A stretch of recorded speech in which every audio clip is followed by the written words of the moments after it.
CBS Evening News, with Harry Reisner substituting for Walter Cronkite, who was on vacation, and Eric Seberide in Washington, Dan Rather at the White House, Larry Pomeroy in Long An Province, South Vietnam, Jed Duval at Fort Ord, California, and Bill Stout in Seattle. Good evening. Major talks on the Middle East crisis were held in Washington and New York today. There was no diplomacy in the Middle East itself. It had some of its worst violence since the Six-Day War in 1967. In the early hours today, Israeli jets attacked Jordan's port city of Aqaba on the Red Sea. Officials in Tel Aviv said the raid was in reprisal for an Arab rocket attack on the Israeli resort of Eilat. The Arabs insisted that Israel struck first, killing 8 persons, including 4 children, and wounding 9 in Aqaba. In Eilat, now being visited by thousands of tourists, 13 Israelis were reported wounded, among them a 4-year-old girl. Later in the day, Egyptian and Israeli forces fought a 5-hour battle across the Suez Canal. Each side claimed its artillery inflicted heavy casualties and damage on the other. We have a report now from CBS News White House correspondent Dan Rather on today's meeting in Washington between President Nixon and the King of Jordan. His old friend Richard Nixon rolled out a royal welcome for King Hussein, often called the Middle East's man in the middle. In an increasingly anti-Western Arab world, Hussein alone among Arab leaders identifies with Britain and the United States. The 34-year-old monarch, whose grandfather was assassinated after trying to reach a secret peace with Israel in 1951, seemed choked and near tears today as he spoke of his ties with this country and the threat of new war in the Middle East. I really hope that we will move in the direction of peace, because the situation, as explosive as it is, holds many dangers, not only to those involved in the area, but to the world as a whole. And what we have sought, and what we are seeking always, is the establishment of a just and durable peace in the area, that all our energies and resources be diverted towards building the better future that we seek and we feel is the right of all in that area. President Nixon's welcome was as warm as the spring day. As we all know, the area of the world in which you rule is one that presently has some very explosive problems. And in order to solve those problems, leadership is required. Leadership from within that area. You have been a man of courage, and you have captured the imagination of our people because of that courage. You have been a man of wisdom, and you have been a man of moderation. And for that reason, we look forward to the conversations we will have with you and with members of your government in attempting to find new avenues that could lead to permanent peace in that troubled area of the world. Jordan, more than Egypt or Syria, needs peace with Israel. But Hussein is politically unable to stop Fedayeen guerrilla raids from his own soil and militarily unable to prevent Israeli reprisals. The reality of this dilemma is what Hussein bluntly discussed privately with President Nixon. Discussions that will be spread over the next 3 days. Dan Rather at the White House. Hussein is expected to meet with President Nasser of Egypt in a few weeks, and CBS News diplomatic correspondent Marvin Kalb reports that the State Department hopes that Hussein will be able to talk Nasser into dealing directly with Israel. Here in New York, United Nations representatives of the United States, Russia, Britain, and France held their second meeting on the Middle East. It lasted 3.5 hours. And informants said some progress was made toward finding a formula that would aid UN peace efforts.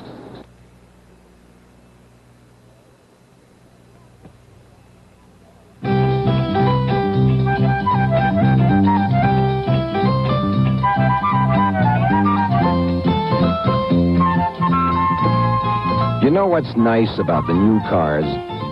They keep the air cleaner than the old ones did, especially when you use Phillips 66 gasolines and Trop Arctic motor oils. The anti-pollution team. Both have detergent additives that help keep your carburetor, pistons, PCV valve, and other engine parts clean while you drive. And because your engine stays cleaner, so does the air. Maybe clean air is all the reason you need to use our anti-pollution team. But isn't it nice to get a better running engine in the bargain? The anti-pollution team, only from Phillips 66. At Phillips 66, it's performance that counts. In South Vietnam, a U.S. Marine unit came across a large enemy base camp 20 miles southwest of Da Nang and seized it after a brief fight. 1 Marine and 36 North Vietnamese troops were killed. This evening, we have a film report from Larry Pomeroy on another American operation, this one in the Mekong Delta. In Long An Province, the 9th Infantry Division runs an operation called the Blitz, a method of attack requiring mobile, quick-striking companies to surprise the Viet Cong in the fields or their homes. Enemy troops rarely ever mass in heavy concentrations in Long An Province, so the element of surprise is the key to a successful blitz. Intelligence information has indicated Viet Cong movement here.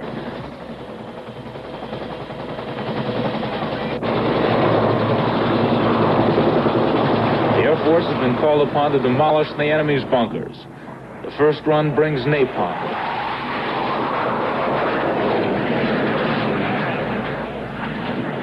The second, a bomb.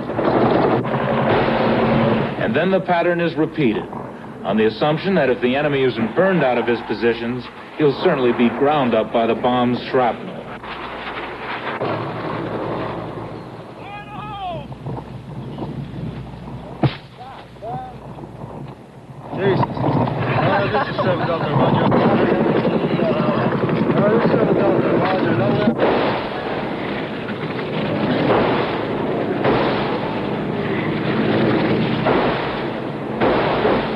This is Captain John B. Harrington of Capac, Michigan, who is the commander of Delta Company, 2nd Battalion, 3rd Brigade, 9th Infantry Division.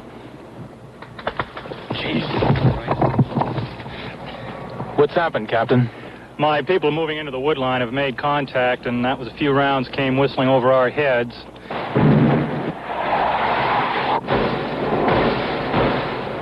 I just heard a bullet whistle by my head. Evidently, the airstrikes didn't get the enemy out of there. No, it didn't get them all.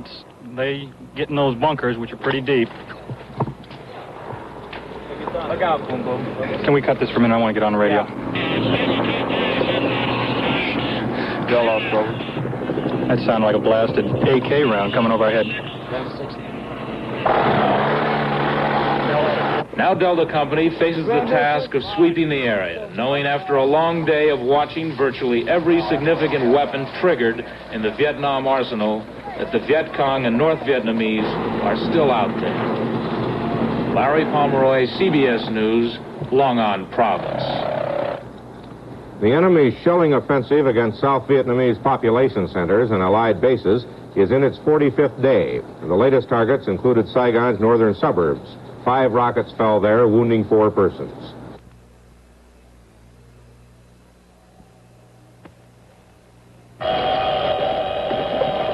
As I was saying last night, nobody gives you something for nothing. Yes, Rose. If I didn't think you had it in you, I wouldn't be talking this way. Honey? It's not as though I wanted anything for myself. I want it for you. TWA has promised its people $1 million bonus when they give exceptional service. If you recommend one of our employees for a bonus, it means he could take home some of that money. When you see a customer, jump. Yes, Rose. And if somebody wants a window seat, try to give them a window seat. Remember, success has many fathers, but defeat is an orphan. Remember, success has many fathers, but defeat is an orphan. Good morning, TWA. Rose, I told you never to call me here. Behind every great TWA ticket agent, you'll probably find a great woman. In Houston today, Haskell Karp died 4 days after becoming the world's first recipient of a completely artificial heart. That mechanical heart was replaced yesterday with a human heart. Officials said the cause of death will not be known until there is an autopsy. He's believed to have died of kidney failure and pneumonia. In Los Angeles today, after 35 court days, 90 witnesses, and some 8,000 pages of testimony, both sides rested in the trial of Sirhan Sirhan, the killer of Senator Robert Kennedy. Final arguments by defense and prosecution and the judge's charge are still to come before the case goes to the jury. In a case which has become a national cause célèbre, 14 soldiers are being court-martialed in California today. Jed Duval reports. These 14 are accused of mutiny, among the gravest of military crimes. Their trial has begun here, at a remote corner of Fort Ord, California.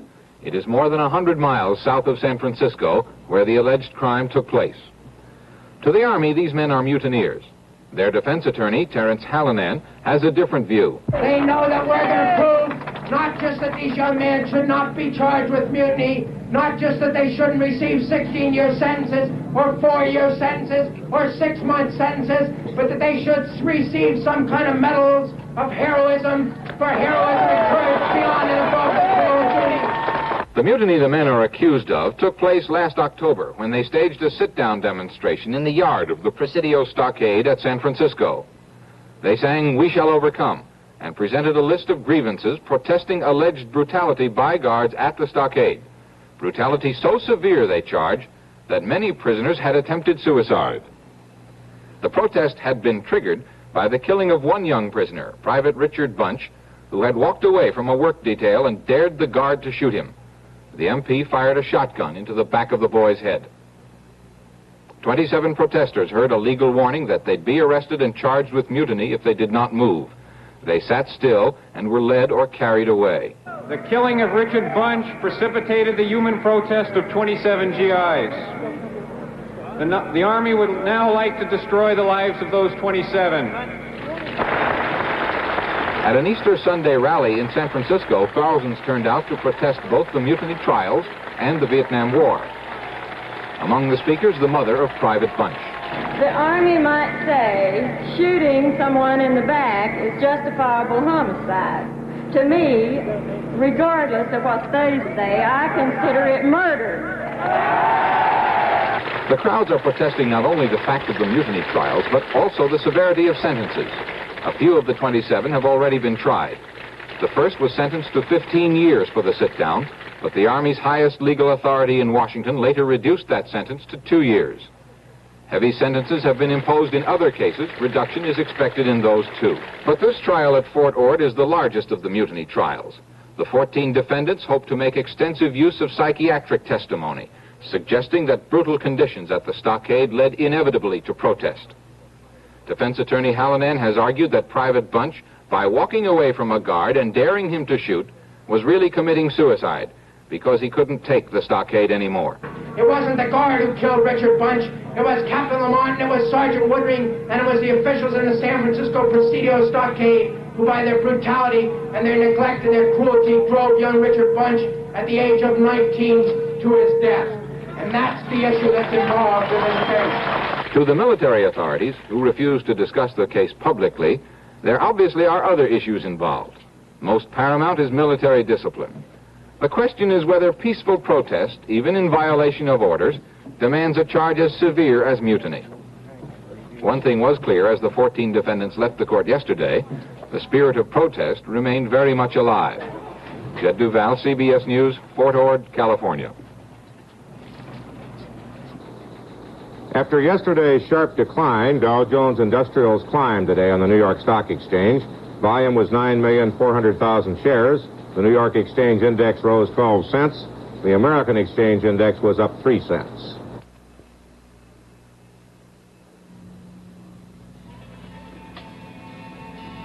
What would happen if you crossed one of the world's smallest and most economical sedans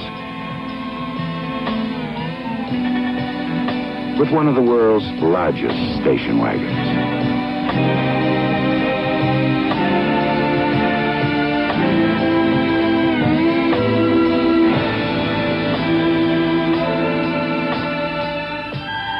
You'd end up with a car that's just as cheap to run as this small one, except big enough to carry a family of 4.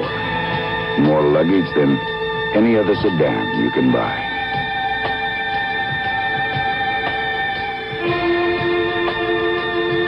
The Volkswagen Squareback sedan. It's the best of both worlds.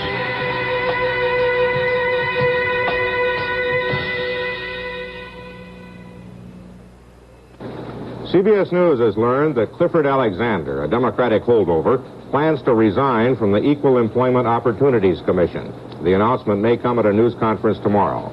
Alexander, the commission chairman, recently was sharply criticized by Senator Dirksen for alleged harassment of businessmen about job discrimination. The NAACP Legal Defense Fund said today it will challenge in federal court the Pentagon contracts awarded to 3 Southern textile firms. The suit, alleging job discrimination, will seek to nullify the $9 million worth of contracts to Dan River Mills, J.P. Stevens, and Burlington Industries. Among the defendants will be 2 cabinet members, Defense Secretary Laird and Labor Secretary Schultz. The government itself filed a discrimination suit today against still another Southern textile firm, Cannon Mills of Kannapolis, North Carolina. The Justice Department action accuses the firm of practicing bias against Negroes, both in jobs and in rental of company-owned housing. The Nixon administration is expected to announce next Tuesday its decision on how much more money to spend on the SST.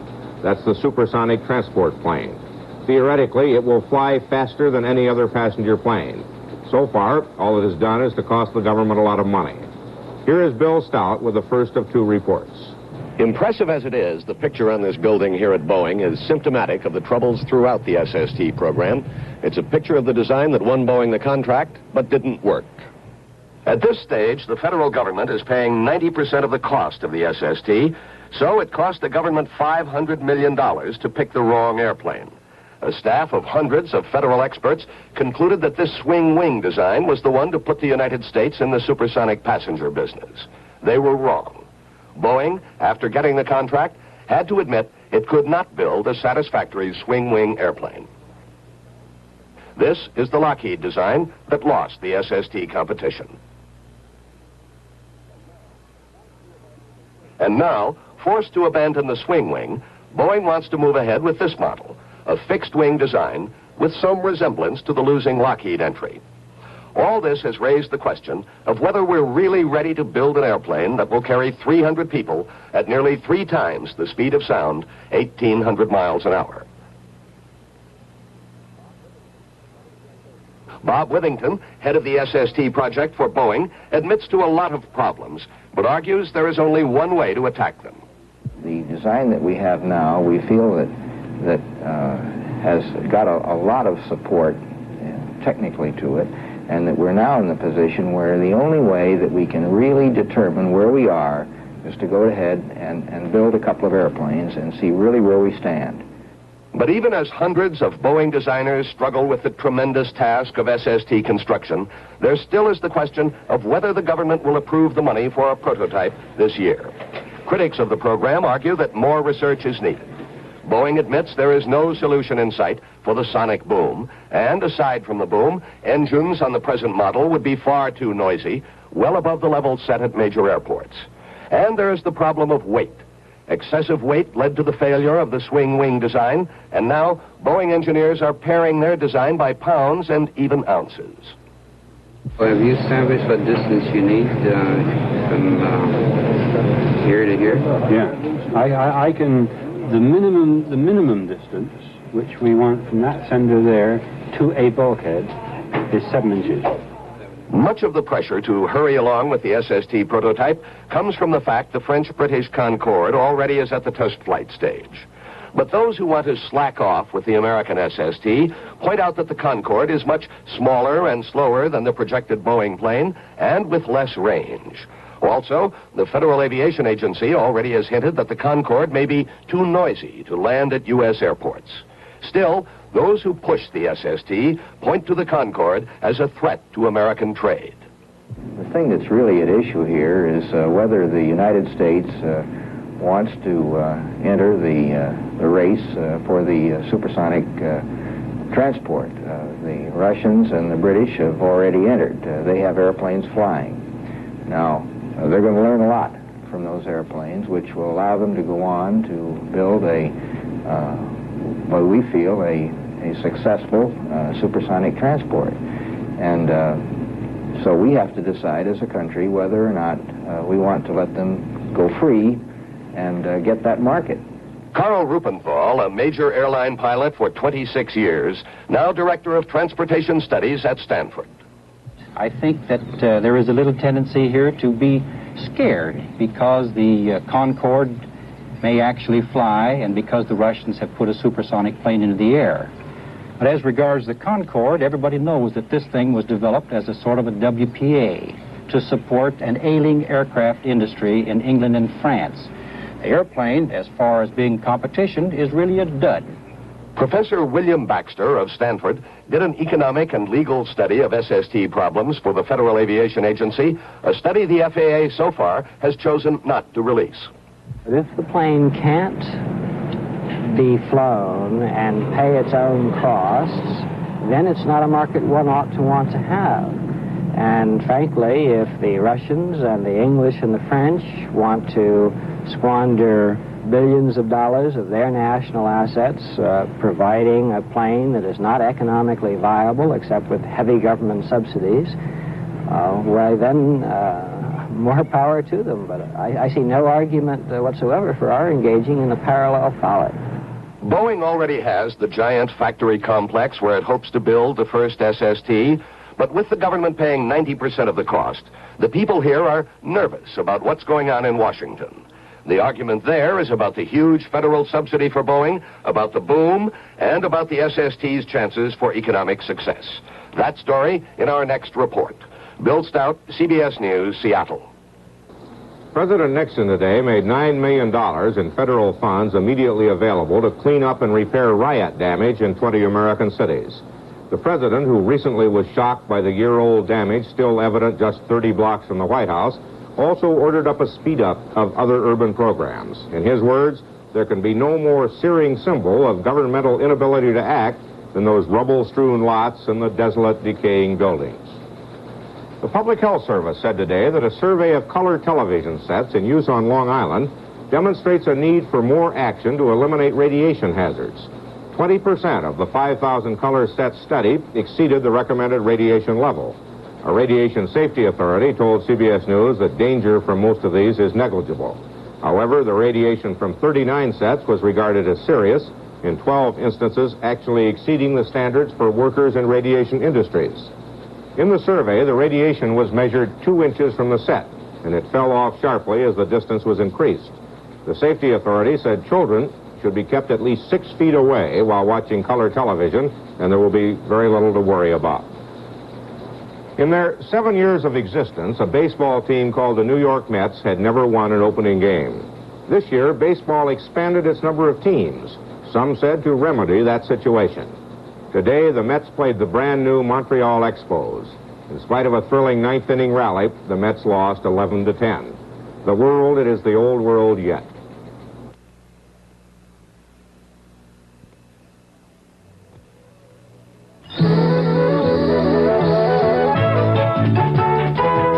Come to the Florida Sunshine Dream for fresh taste and orange juice naturally. Orange juice with natural vitamin C from the Florida Sunshine Dream. Hi, I'm Anita Bryant, and though I have a busy schedule, my family and good nutrition come first. So our breakfast begins with orange juice from Florida, with that good natural sunshine taste, and it's just packed with energy. You know, you can buy it many ways. Fresh frozen concentrate. This little can makes a big pitcher full, or ready-to-serve bottles or cartons, and easy-to-store cans. Orange juice with natural vitamin C from the Florida Sunshine Dream. Breakfast without orange juice is like a day without sunshine. Eric Severide tonight examines the Peruvian crisis and finds in it a familiar Latin American pattern. Eric? The Nixon administration has postponed the showdown in the latest economic, political, and emotional crisis involving American investments in Latin America. This is an ancient roadshow seen through Latin eyes as corrupt Yankee imperialism versus the poor but honest people, and it moves from country to country. By this week's decision here, Peru will escape American economic sanctions for a time, in spite of its seizure of American oil company installations. The Peruvian press supporting the military junta now running that country hails the postponement as a great victory for their brave generals. But as the months of uncertainty wear on, the glow of victory will wear off. Pending investments from here and European countries will be held up or diverted to other Latin countries. Some existing enterprises in Peru will probably be pulled out.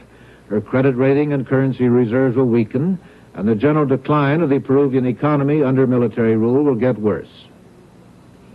Then the usual counter-cycle will set in. The local politicians and businessmen will become alarmed. The regime will be under heavy domestic pressures. There will be another reshuffle. Foreign investments will begin to come back, and the familiar show can be replayed all over again. Most Latin countries remain poor but proud. A way for them to become rich but proud has to be found.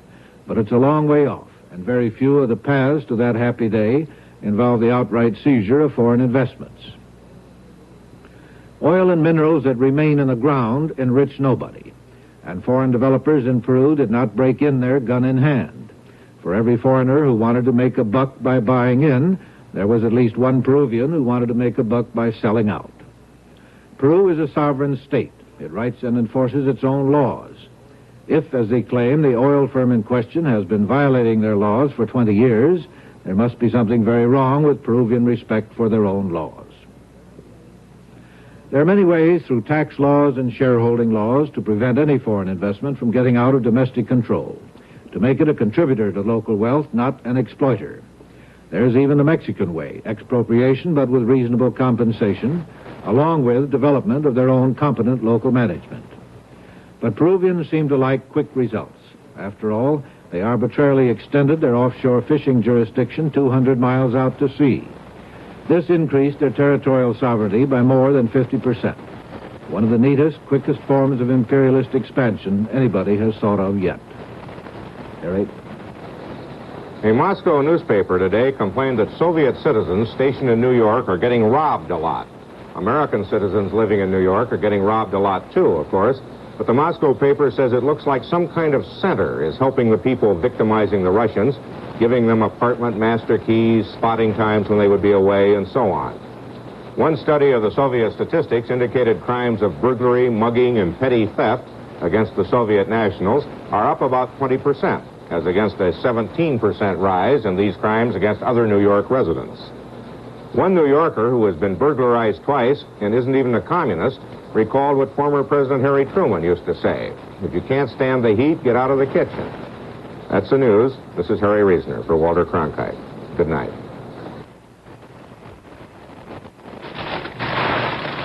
Lord, you send your bras to the laundry?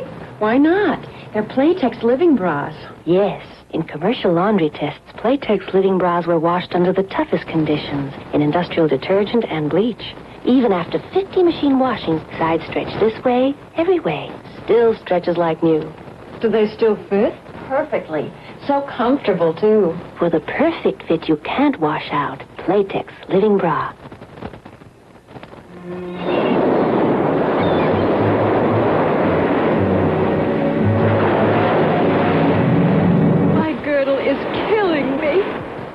She needs the new 18-hour girdle by Playtex. It's made from a remarkable new fabric Playtex just invented. A delicate webbing with the strength to hold you firm all day. The first firm control girdle that's comfortable for hours.